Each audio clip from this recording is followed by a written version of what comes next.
We're being guided today by a longtime friend of Dezi Freeman's. They didn't want to appear on camera for fear of backlash. However, they have agreed to take us through Mount Buffalo in the exact route that they believe Dezi has taken. Marley, however, has become a recluse. She spends her days at home with her other two children, barely venturing past her front door. Dezi Freeman has now been missing for more than 3 months, but with the Mount Buffalo area now open, fresh information has emerged about his exact whereabouts directly after the deadly ambush that killed 2 officers that day. My name is Jonica Bray. I'm a senior reporter for the Daily Mail and I'm currently in Porepunkah. New details of a phone ping have emerged, and that completely changes the timeline of what happened next. On the day of the incident, officers arrived to serve Freeman with a warrant relating to historic child abuse allegations. What unfolded was shocking and violent confrontation. 2 officers were shot dead, allegedly at the hands of Dezi, before he fled into the bush surrounding his remote family camp. At the time, Dezi was living in a converted bus with his wife Marley, their 15-year-old son, and a toddler. Daily Mail understands that after the shots were fired, Marley and her 2 children made their way across the field from the compound that they were living in. Now, it's believed that they travelled along this same road that I'm on now, and at some point along the way, they made contact with her oldest son, Koah, who met them just up here, where he then took them all into hiding.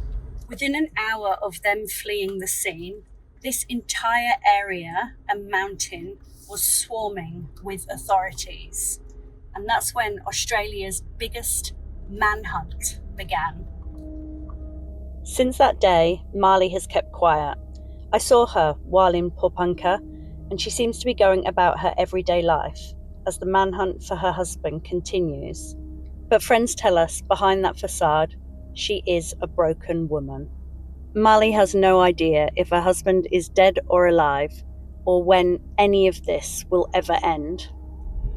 Daily Mail has received some new information that suggests that Dezi's last ping of his phone actually wasn't at the compound, but it was from a second location shortly after.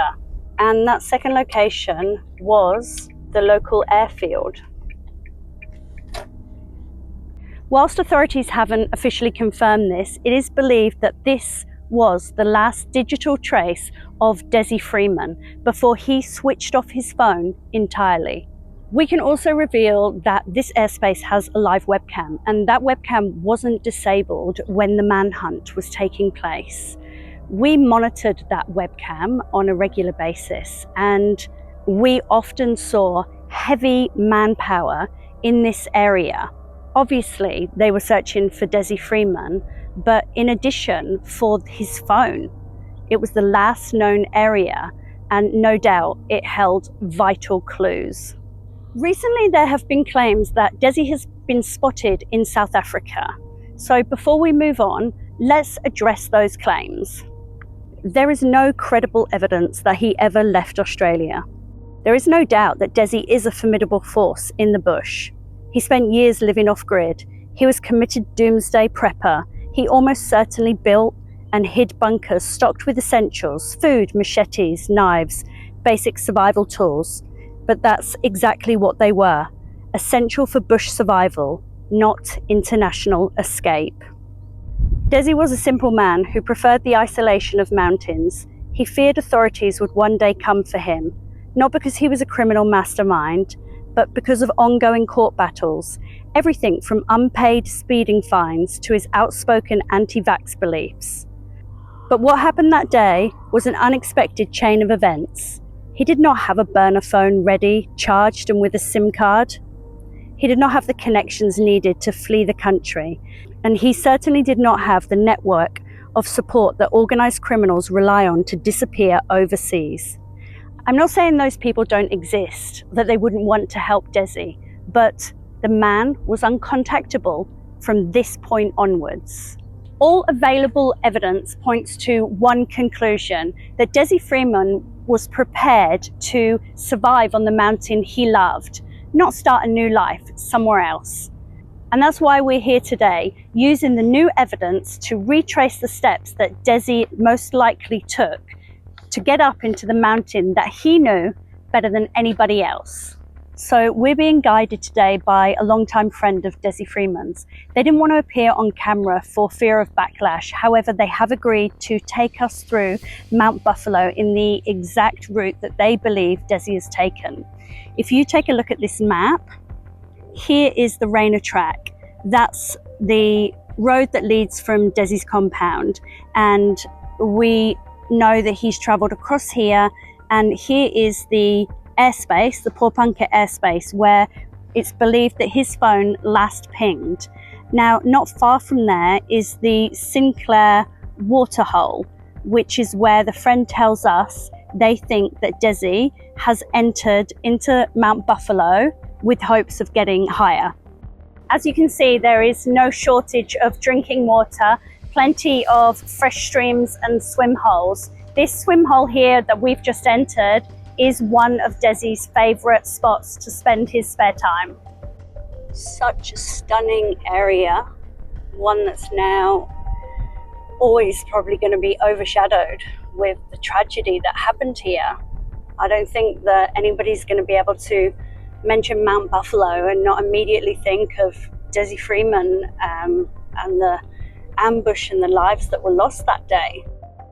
There are a number of tracks that Dezi could have taken to get right into the heart of Mount Buffalo, and some of those tracks are known to very few people. You know, Dezi's been in this area for most of his life, and whilst he was living in the bus in Rainer Track, that's not the only property that he has been in. He's lived on a number of properties in this area. I mean, the police have obviously faced a lot of criticism for the amount of money and time that this manhunt has cost. The figures are expected to be around 100 million by the time this thing wraps up, and still no sign of Dezi. Despite millions of dollars spent on Australia's largest manhunt, his whereabouts remains a mystery. After months of searching, there are just 3 possibilities that remain. Number 1 is that Dezi's son Koah has spoken before and believes that his father is likely taking his own life. Dezi has always maintained that he wanted to die and be buried on the mountain that he loves, and it seems the most obvious explanation, but no trace of him has been found. Koah actually went back to work just a short time after the ambush happened and seems to have carried on with life as normal. His mum Marley, however, has become a recluse. She spends her days at home with her other 2 children, barely venturing past her front door. She's living a sad and lonely life. The second possibility is that Dezi is here, still living on the bush and on the run, and somehow managing to stay one step ahead of authorities.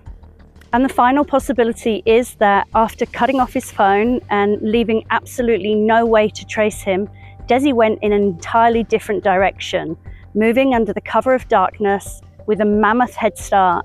He could realistically be anywhere in Australia.